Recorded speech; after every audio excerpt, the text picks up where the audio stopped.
কচুরি ননদ ভার্সেস বেচারি বৌদি।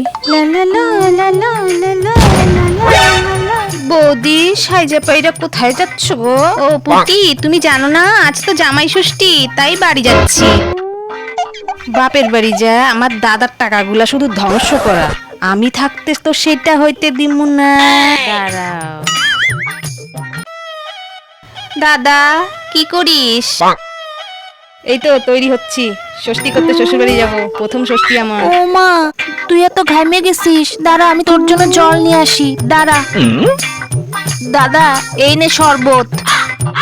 আবার শরবতের কি দরকার ছিল রে? আরে এত দূর রাস্তা যাবি, নে খায় নে।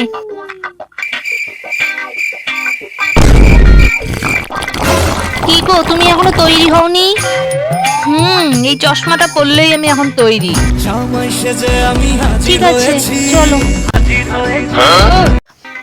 বাড়ি থেকে বেরিয়ে তোমার হাগা পেয়ে গেল? আরে এ হাগা সে হাগা নয় গো, আমার সাংঘাতিক হাগার বেগ দিছে। এই লোকটাকে নিয়ে আর পারি না, আমার খুব হাগা ধরেছে, কি করব? চাপায় রাখো। এই গাড়িটা আবার এত কেন লেট করছে? এ বাবা, কি হলো? তুমি কি হেগে দিয়েছো? হাগা পুসুত করে বাড়াই গেল, আমার যে হাগা ধরছে চাপানো যায় নাকি? হলো ষষ্ঠী করা, এখন চলো। এ বাবা, হারপিক জলের এত ঢপ! কি গো বৌমা, চইলা আইলা কে? আপনার ছেলে হেগে দিয়েছে, জানি না কার নজর লেগেছে, আমরা ষষ্ঠীতে যাচ্ছিলাম।